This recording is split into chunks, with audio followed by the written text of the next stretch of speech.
Di antara hal-hal yang bisa membersihkan jiwa adalah memilih teman dan majelis yang baik.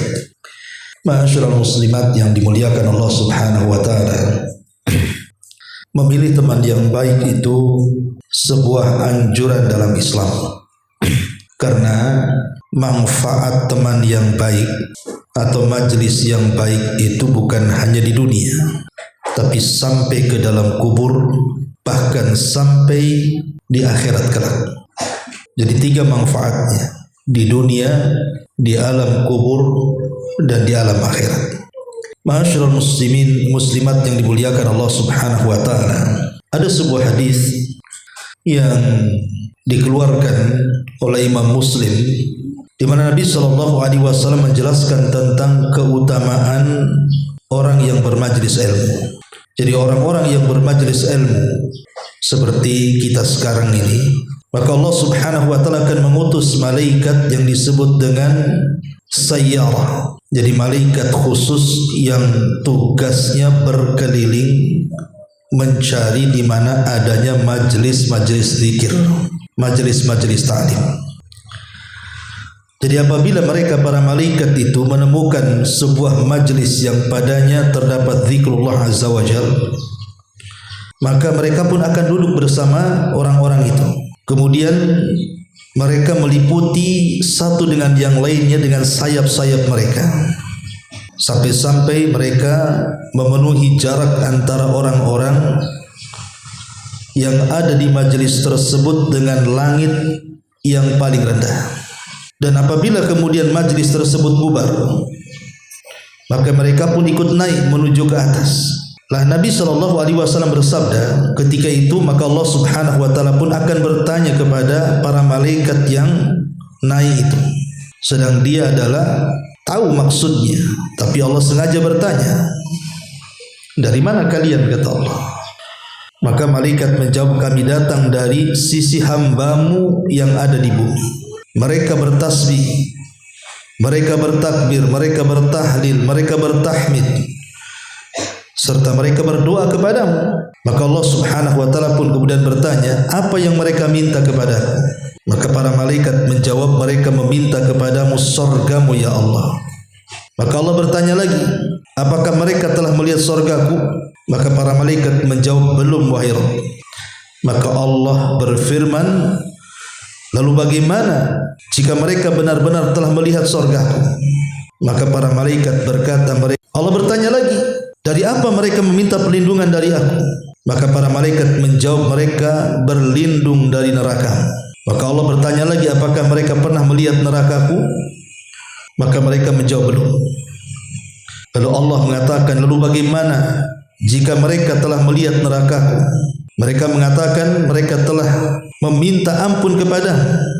Maka Allah Subhanahu wa taala katakan, sungguh aku telah mengampuni mereka dan aku telah berikan apa yang mereka minta, dan aku lindungi mereka dari apa yang mereka minta untuk berlindung dari neraka. Nabi SAW ketika itu bersabda, maka para malaikat sebagian mereka berkata, ya Rabb, di antara mereka, maksudnya yang duduk di majelis ta'lim itu, yang duduk di majelis zikir itu, ada seorang hamba yang telah banyak melakukan dosa. Sesungguhnya dia hanya lewat kemudian duduk bersama mereka. Maka Nabi SAW kemudian bersabda, maka Allah Subhanahu wa taala berfirman, apa firman-Nya? Walahu ghafartu humul qaumu la yashqa bihim jalisuhum. Di sini syahidnya, humul qaumu la yasqa bihim jalisuhum. Maka Allah Subhanahu wa taala mengatakan, sungguh aku telah mengampuni orang itu. Orang-orang itu adalah sebuah kaum yang teman duduk mereka tidak akan pernah celaka. Lihat bagaimana di sini Bu, keagungan dan kemuliaan duduk bersama orang soleh itu. Jadi kalau seandainya Bu, ibu yang suka ngaji di sini, biasalah duduk di majelis taklim kan Bu. Kalau orang yang tidak pernah duduk di majelis taklim kan biasanya enggak kerasan. Apalagi yang ceramah enggak ada ketawa-ketawanya, serius lempeng gitu kan. Makin lagi. Sekali ini aja lah aku ngaji katanya. Kenapa? Tak ada ketawa katanya. Jadi kalau seandainya nih ibu-ibu ini sudah lama ngaji, tahu-tahu bawa kawan ini nggak ada niat mau ngaji sebenarnya. Boleh jadi ada keperluan sama ibu, tapi ibu bilang ini jam 8:30 saya ada ngaji, atau ikut dulu lah sama saya, nanti habis ngaji baru kita ngobrol. Mau pula dia. Akhirnya kemudian dia ikut duduk, tidak ada niat Bu, dia duduk di situ. Memang niatnya hanya keperluan untuk ibu saja. Tapi karena ibu ajak mau dia, bukan karena ingin ngaji, ya karena perlunya sama ibu, akhirnya duduk dia sampai selesai pengajian. Maka kata Nabi SAW dalam hadis ini, ketika para malaikat mengatakan, ya Rabb, orang-orang yang di majelis taklim itu ada seorang hamba, dia banyak melakukan dosa, dan dia duduk di situ tidak hendak ngaji, dia hanya duduk saja. Apakah kemudian juga dia dapat keutamaan? Disinilah kemudian Nabi SAW bersabda, menukilkan firman Allah Azza wa Jal, dan kepadanya aku juga akan mengampuni. Orang-orang itu adalah sebuah kaum yang teman duduk mereka tidak akan pernah binasa. Lihat Bu, itu baru kecipratan tuh. Dia kan gak ada niat ngaji, hanya kecipratan saja, duduk di situ. Kemudian setelah duduk ngobrol sama ibu keperluannya, kemudian pulang. Tapi orang seperti ini tetap diampuni dosanya. Kenapa Bu? Karena ketularan teman-temannya yang ngaji. Kalau yang seperti ini saja mendapatkan keutamaan, macam mana pula dengan orang yang betul-betul niat dari rumah? Disediakan tasnya, disediakan penanya, disediakan bukunya, betul-betul niat ingin belajar, maka lihat keutamaannya. Para malaikat akan ditanya oleh Allah Subhanahu wa taala, apa maksud niat kita di sini? Maka para malaikat menjelaskan niat kita kepada Allah Subhanahu wa taala, dan Allah pun memberikan 3 keutamaan kan di sini. Bagaimana Allah Subhanahu wa taala akan mengabulkan permintaan kita? Bagaimana Allah Subhanahu wa taala akan masukkan kita ke dalam surga? Bagaimana Allah Subhanahu wa taala akan menjauhkan kita dari neraka? Luar biasa. Syahidnya adalah orang yang tadi nih, orang yang banyak melakukan dosa hanya gara-gara duduk loh di majelis ilmu dengan teman-temannya yang baik-baik itu sudah diampuni dosanya. Lihat bagaimana manfaat berteman dengan orang soleh. Hanya duduk saja dapat pahala dia. Coba kalau seandainya di Bali, ibu suka ngaji, ya, pas jadwalnya kajian pula ada perlunya ke kawannya. Kata kawannya, bentarlah, saya ada perlu dulu ke rumah tetangga. Ayo kita ikut sebentar di situ ngobrol. Akhirnya ibu ikut pula dia. Pas sampai di rumah tetangga, ngerumpi pula di situ, gibah pula di situ. Ibu diam saja, tapi telinga ibu kan dengar. Yang lebih parah dicatat pula gibahnya tuh, dinikmati. Apa yang terjadi Bu? Ibu kan nggak ada niat gibah di tetangga kan, tapi ibu kena juga getahnya di situ, berdosa juga kan. Itulah bedanya teman yang baik dengan teman yang tidak baik tuh. Ma'asyiral muslimat yang dimuliakan Allah Subhanahu wa taala, makanya ada sebuah hadis yang diriwayatkan oleh Abu Ya'la dalam musnadnya dari sahabat Abdullah ibn Abbas radhiyallahu anhuma, dia berkata, kila dikatakan, ya Rasulullah, ayyu julasaina khairun. Perhatikan hadis ini. Ya Rasulullah, ayyu julasaina khairun. Rasul, siapa teman duduk yang paling baik itu? Siapa Rasul teman duduk yang paling baik itu? Qala, maka Rasul mengatakan, man dzakkarakum billahi wa ru'yatuh wa zadakum fi ilmihi mantiquh wa dzakkara bil akhirati amaluh. Apa kata Nabi SAW? Teman yang baik itu, tempat teman duduk yang paling baik itu, orang yang mengingatkan kamu pada Allah ketika melihatnya, orang yang menambahkan ilmu kepadamu ketika ia bicara kepadamu, dan orang yang mengingatkanmu pada akhirat ketika ia beramal bersamamu. 3 di sini kriteria teman yang baik itu. Mengingatkan kita kepada Allah. Yang kedua, menambah pengetahuan agama. Yang ketiga, mengingatkan kita kepada akhirat sehingga kita semangat beramal. Lihat Bu, sekarang teman ibu itu ada enggak dari 3 perkara ini? Kalau tidak ada Bu, jangan berkawan sama dia. Pertama, mengingatkan kita kepada Allah. Kalau seandainya kita mamanya salah, menggibah orang, kata kawannya, janganlah. Gak boleh gibah, kan gibah haram. Gak boleh. Ketika kita mengucapkan kalimat kasar, dia mengatakan, aduh, bisa gak santunkan sedikit bicaramu? Diingatkan kita. Ya, ketika datang waktu sholat, ini sudah waktunya sholat nih. Ayo kita sholat yuk. Kan enak Bu. Ya, ini udah waktunya ngaji, kita berangkat nih. Ini yang pertama nih, suka ngingatkan agar kita mengingat Allah. Cara itu berbobot. Ada saja ilmu yang kita dapat di situ. Ada pelajaran yang kita bisa petik. Karena ucapannya itu tidak pernah ngelantur. Betul-betul isinya itu ya agama gitu ya. Halal, haram, boleh, tidak, syirik, bid'ah, mubah, sunnah, dan begitu seterusnya. Pokoknya ada aja pengetahuan yang kita dapat di situ. Kemudian yang ketiga, diingatkan dengan akhirat. Diingatkan dengan kematian. Suka mengingatkan, aduh, janganlah kayak gini nanti. Gimana kalau kita mati ya? Diingatkan.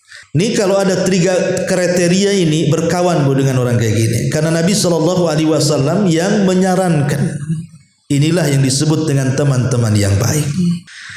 Makanya kenapa ada perkataan Imam Syafi'i rahimahullahu taala, kata Imam Syafi'i apa? Uhibbus salihina wa lastu minhum.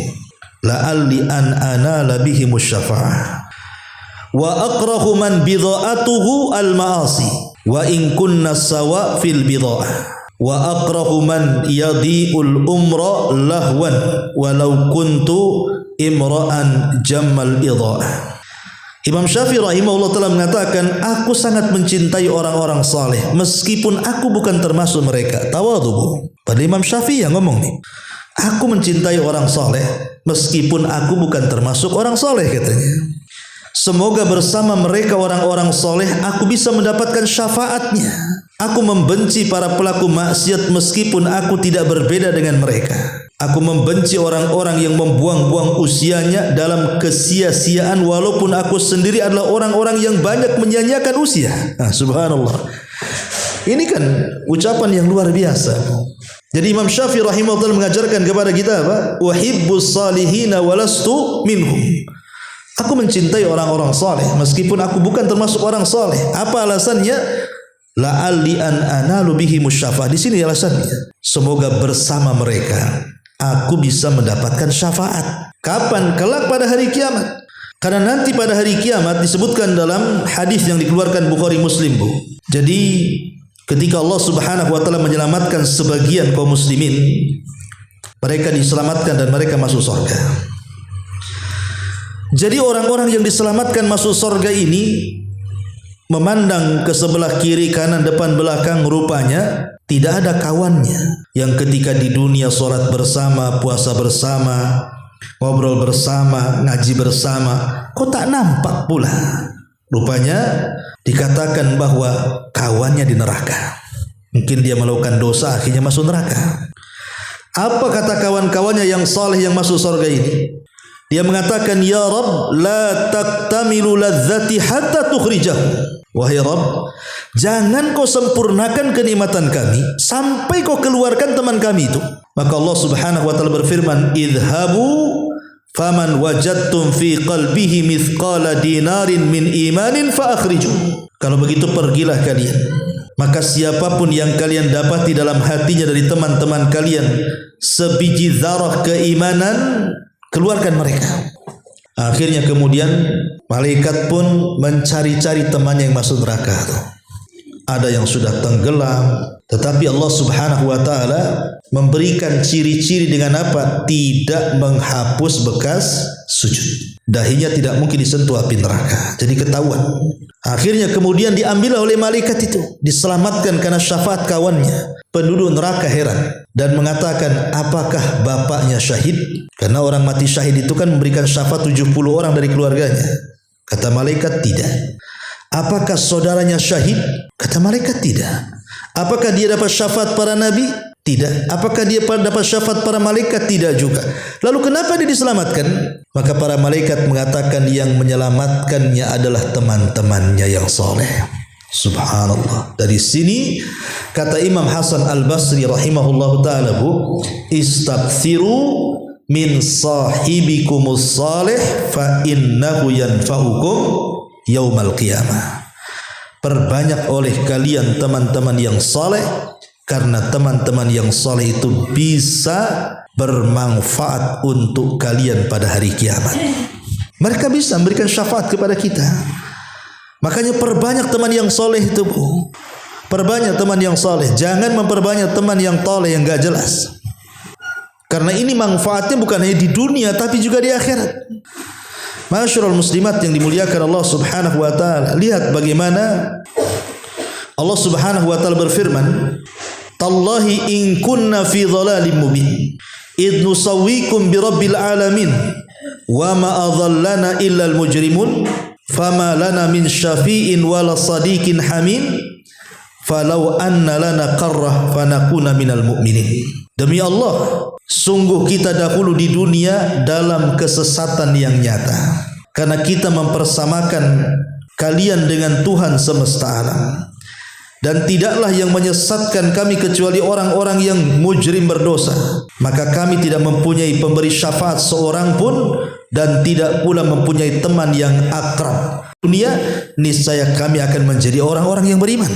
Jadi ada orang-orang yang masuk neraka itu, Bu, mereka menyesal dan mengatakan, fama lana min syafi'in wala sadiqin hamim. Mereka mengatakan, kami tidak punya pemberi syafaat ataupun teman yang akrab, yang baik, yang saleh yang akan menolong kami di sini.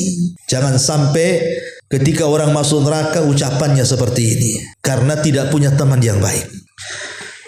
Karena teman yang baik itu, Bu, jangan lagi manusia. Ibu baca surah Al-Kahfi. Di situ ada kisah Ashabul Kahfi. Dalam kisah Ashabul Kahfi itu, Bu, itu kan anak-anak muda yang lari dari kerajaan, dan anak-anak muda ini bukan orang miskin, mereka anak pejabat, tapi mereka mentauhidkan Allah Azza wa Jalla. Mereka larikan disuruh menyembah berhala. Lah mereka membawa satu ekor anjing yang selalu menemani mereka. Akhirnya Allah Subhanahu wa taala muliakan anjing itu. Allah sebut dalam Al-Quran, Allah angkat derajatnya, padahal dia seekor anjing. Taulah anjing najis dimakan pun haram. Tapi ketika anjing yang satu ini berkawan dengan Ashabul Kahfi, Allah angkat derajatnya. Itu anjing berkawan dengan orang saleh dapat derajat di hadapan Allah. Macam mana pula manusia? Tentu manusia ini akan lebih lagi. Jangan lagi di dunia, saya katakan tadi, sampai ke kuburan. Contoh, ketika Amirul Mukminin Umar bin Khattab radhiyallahu an habis ditusuk tuh sama Abu Lu'lu tuh kan, itu kan menjelang wafatnya tuh. Umar itu ngomong sama anaknya Abdullah ibn Umar dan mengatakan, "Nak, bisa enggak kau temui Aisyah Ummul Mukminin?" "Ada apa, Bi?"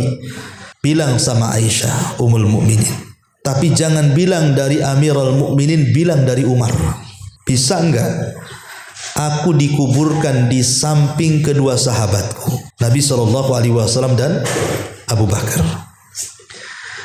Berangkatlah kemudian Abdullah ibn Umar radhiyallahu anhuma kepada Aisyah Ummul Mukminin radhiyallahu anha, kemudian menyampaikan hajat bapaknya yang mau meninggal itu untuk dikuburkan di samping Abu Bakar dan di samping Nabi. Kata Aisyah radhiyallahu anha, dia mengatakan, sebenarnya tempat itu adalah untukku, tapi karena yang memintanya adalah Amirul Mukminin Umar bin Khattab, maka aku persilahkan. Akhirnya Aisyah tidak dikubur di situ kan. Yang dikubur di situ siapa? Umar. Makanya kalau kita lihat di Masjid Nabawi ada 3 kuburan tuh. Kuburan Nabi, kuburan Abu Bakar, kuburan Umar di situ. Ya. Lihat bagaimana Umar radhiyallahu an. Kita lihat kuburan Baqi itu sebenarnya para sahabat kan banyak di situ. Dan semua orang-orang soleh di kuburan Baqi itu kan Bu. Tapi Umar radhiyallahu an memilih dikubur di samping Rasul dan di samping Abu Bakar karena mereka lebih soleh dibandingkan para sahabat yang ada di Baqi kan. Lihat manfaatnya Bu. Ketika hari ini orang berziarah ke mana? Ke Masjid Nabawi. Maka mereka akan menyempatkan ke Raudhah kan Bu. Kemudian mereka akan mengucapkan salam pertama kepada Nabi, kedua kepada Abu Bakar, ketiga kepada Umar, baru pergi kan. Lihat. Kalau seandainya Umar tidak dikubur di samping itu, mungkinkah kaum muslimin akan mengucapkan salam kepada Umar secara khusus? Tidak kan Bu. Nasibnya sama dengan sahabat yang lain di Baqi kan. Ya umum saja. Tidak disebutkan secara khusus kan. Tapi ketika dia kemudian dikubur di samping orang saleh, sekelas Abu Bakar di atasnya, bahkan sekelas Nabi SAW dan Rasul, maka lihat manfaatnya karena dia dikubur di situ. Setiap hari orang mengucapkan salam kepada Rasul, Abu Bakar dan Umar. Itulah manfaatnya didoakan orang. Ya, manfaat berdekatan dengan orang soleh itu seperti itu. Banyak didoakan kita. Karena buktinya kalau ibu ini baik orangnya, soleh orangnya, banyak berkawan dengan orang-orang soleh. Ketika ibu meninggal itu banyak yang doakan Bu. Banyak yang doakan. Bahkan sering kita mendengar di masyarakat itu kan kalau orangnya baik, orangnya soleh, soleha gitu ya. Di usia 40, 50 atau 45 tahun dia meninggal. Apa katanya? Memang orang baik itu cepat mati katanya. Itu si Anu itu udah 70 tak mati-mati tuh. Ya, harusnya dialah yang mati gitu. Itu bahkan ada Bu ya. Jadi disesalin kematiannya sama orang itu kan. Ya tapi orang jahat dikapok-kapokin kan Bu. Alhamdulillah mati. Coba tak mati. Habis satu perumahan ini katanya. Jadi ada orang yang kemudian dicaci maki itu kematiannya. Tapi orang yang beriman ini karena teman-temannya yang baik dan dia pun orang baik dipuji. Makanya lihat di zaman Nabi SAW Bu, ada jenazah lewat. Jenazah ini lewat, kemudian orang-orang memujinya karena dia orang baik. Dan teman-temannya orang baik. Besoknya ada jenazah lagi lewat, dicaci makinya jenazah itu. Karena dia orang jahat, teman-teman juga orang jahat. Maka Nabi SAW mengatakan wajabat. Sahabat heran, apa maksudnya wajabat itu? Rasul apa maksudnya? Maka Rasul mengatakan adapun jenazah yang pertama jenazah orang baik, kawan-kawannya memuji dengan kebaikan, disaksikan kebaikannya, wajabat lahul jannah, dia wajib masuk surga. Tapi jenazah satunya itu yang jelek, yang buruk, yang teman-temannya juga buruk, dicaci maki pula karena keburukannya, wajabat lahun nar, maka dia wajib masuk neraka katanya. Lihat, seperti itulah teman-teman yang baik itu. Dan seperti itu pula akibat berkawan dengan orang yang jahat itu. Ma'asyiral muslimat yang dimuliakan Allah Azza wa Jalla. Baik, kita masuk perkataan mu'alif rahimahullah ta'ala di sini. Perhatikan firman Allah Subhanahu wa taala dalam surah Al-Kahfi 28. Allah mengatakan wasbir nafsaka ma'al ladzina yad'una rabbahum bil ghadati wal 'ashi yuriduna wajha. Wala ta'du aynaka anhum turidu zinatal hayatid dunya wala tuti' man aghfalna qalbahu an dzikrina wattaba hawa wa kana amruhu furuta.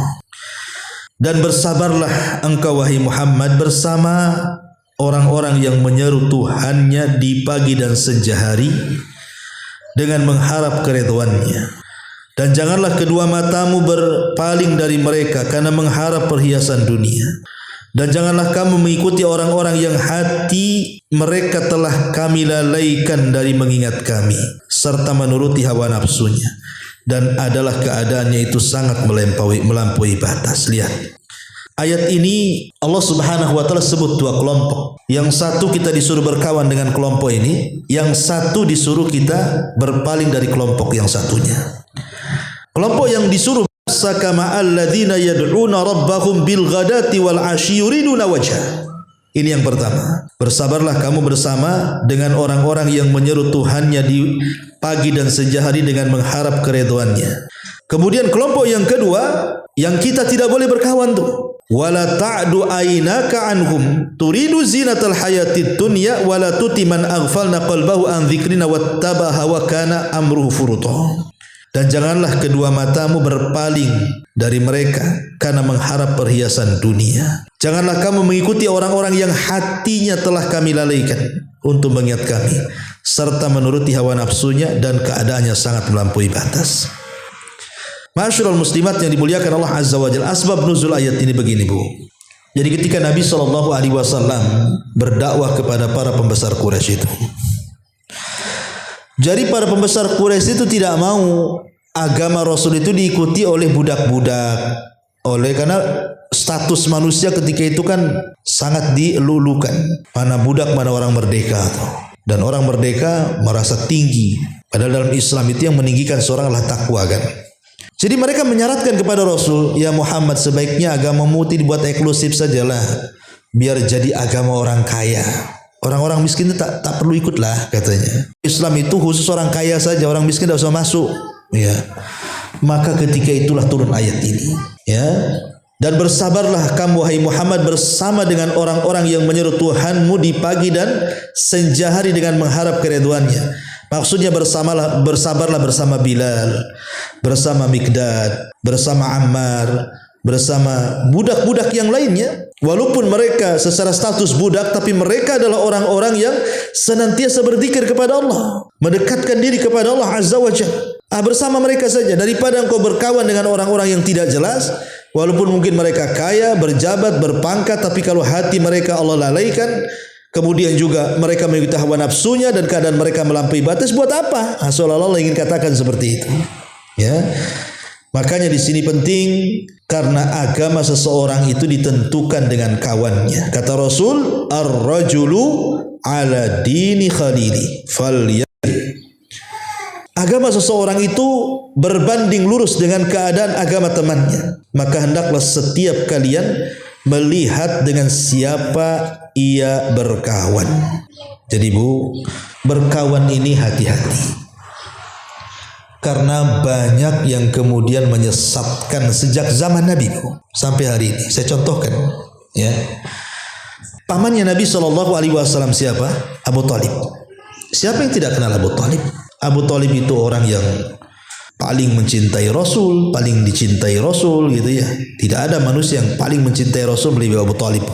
Masalahnya Abu Thalib ini, dia terlalu dekat dengan tokoh-tokoh Quraisy. Dia dekat dengan Abu Jahal, dia dekat dengan Umayyah, pokoknya dekat dengan tokoh-tokoh Quraisy itu. Jadi saat menjelang ajalnya, Nabi SAW berusaha ingin memberikan hidayah kepada pamannya dan mengatakan, "Qul ya ammi kalimatu la ilaha illallah uhajju bika indallah." Katakan wahai pamanku, kalimat la ilaha illallah, dengan kalimat itu aku akan berusaha meminta kepada Allah, kau akan diselamatkan. Tapi belum lagi Abu Thalib mengucapkan kalimat itu.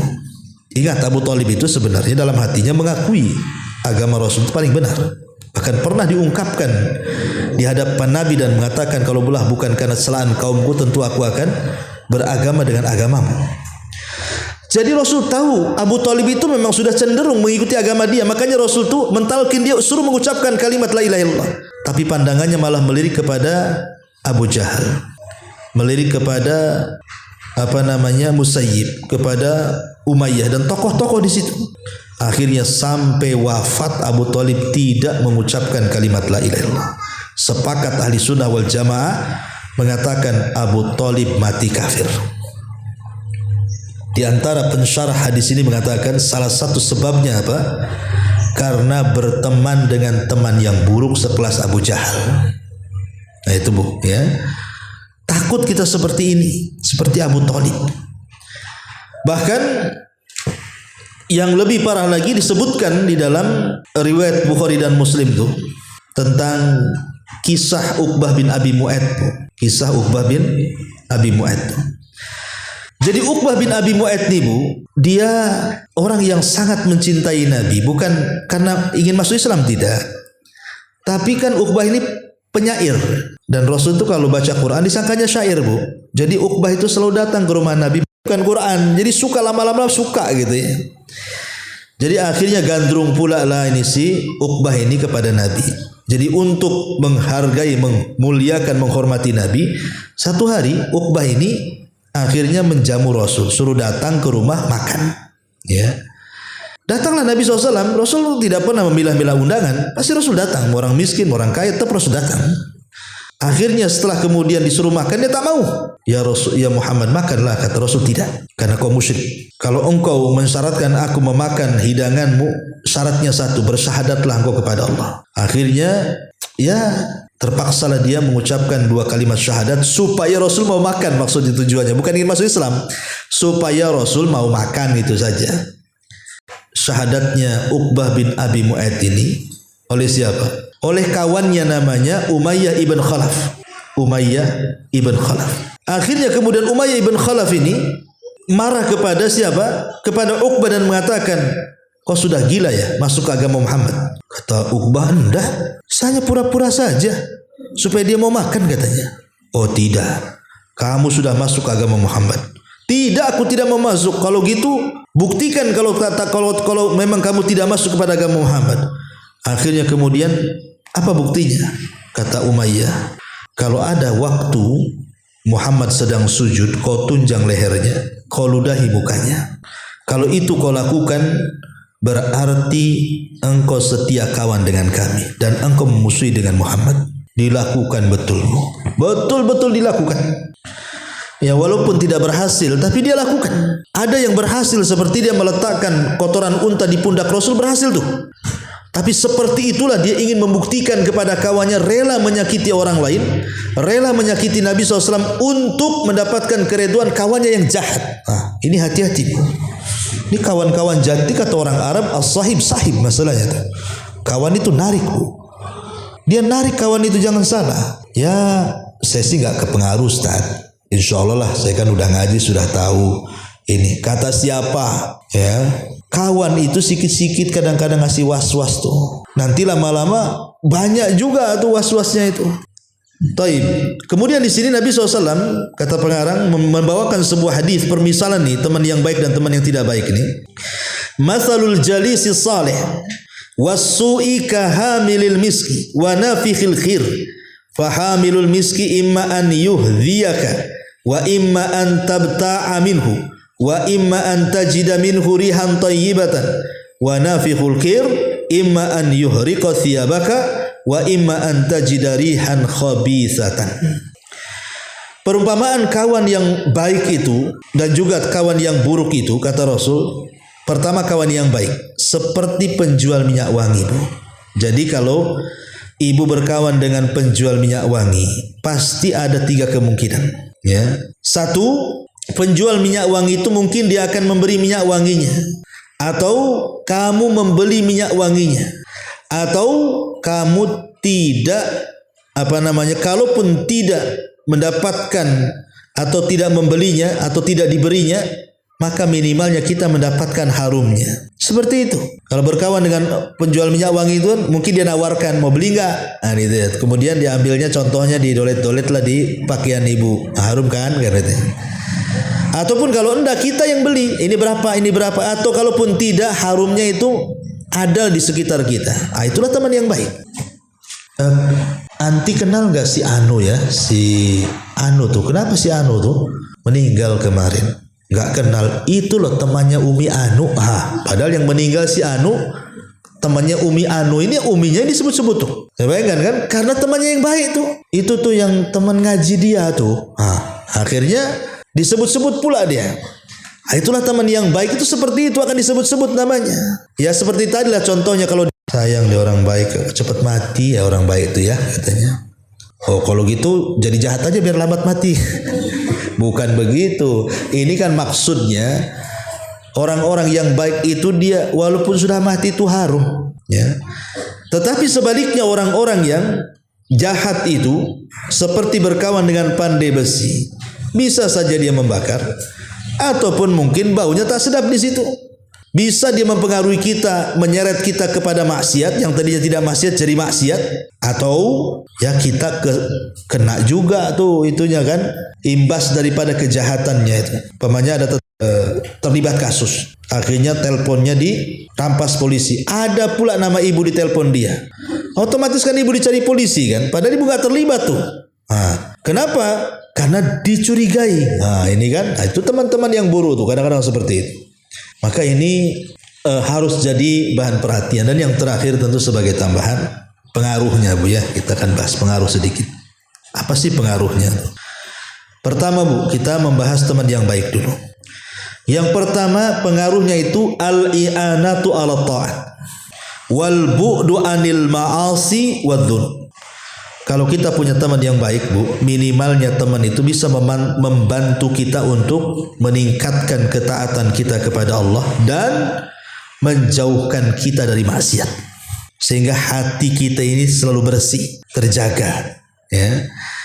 Ini yang pertama. Yang kedua, al-musara'atu ilal khairat wat tanafusu fit ta'at. Bukan hanya sekedar membantu untuk melakukan ketaatan dan menjauh dari kemaksiatan. Lebih daripada itu, teman yang baik ini biasanya mengajak untuk berlomba-lomba. Berlomba-lomba melakukan kebaikan. Berlomba-lomba melakukan ketaatan. Kan begitu Bu, kasih semangat. Ayolah ngaji, ayo. Aduh, sudah lama kita tak ngaji. Nah, ngajilah biar gak futur. Kan gitu ya. Jadi diajak berlomba-lomba. Ya. Kemudian yang ketiga, barakatul, berkah bermajlis dengan orang yang baik. Seperti tadi hadis yang mengatakan humul julasa la yasqa bihim. Jadi mereka kaum yang tidak pernah celaka majelis mereka. Jadi kalau kita duduk di situ walaupun kita tidak ada niat ngaji, itu sudah diampuni, apalagi ada niat ngaji. Nah ini sebenarnya 3 perkara ini saya sudah cukup tuh. Adapun yang kedua, berkawan dengan orang buruk itu yang pertama memalingkan kita dari ketaatan dan justru mengarahkan kita kepada maksiat. Ini yang pertama. Yang kedua, umumnya majelis-majelis yang tidak ada zikir, yang dipenuhi orang-orang jahat, orang-orang fasik, itu umumnya majelis-majelis seperti itu majelis-majelis maksiat. Majelis ghibah, majelis namimah, majelis adu domba dan begitu seterusnya kan Bu. Apalagi sekarang musim-musim nih politik nih, udahlah. Mesti ada yang digibah, ada yang dijatuhkan, kan itu ya. Gak usah ikut-ikut di situ. Kemudian yang terakhir, bahwa bermajelis dengan orang yang buruk, pasti satu hari kita pun akan terimbas dengan keburukannya. Pasti, bahkan terkadang lebih jahat dibandingkan temannya. Awalnya berkawan dengan orang yang suka narkoba, yang kawannya itu narkoba aja biasa. Ibu lama-lama kecanduan, ibu bukan hanya bernarkoba, gembong narkoba, ya. Jadi gembongnya, jadi pengedarnya, naudzubillah. Kan ada orang yang justru lebih jahat daripada pada sebelumnya dia tidak jahat. Awalnya selepel, dia pula lebih jahat dari kawannya. Inilah yang kemudian dikhawatirkan oleh Nabi SAW.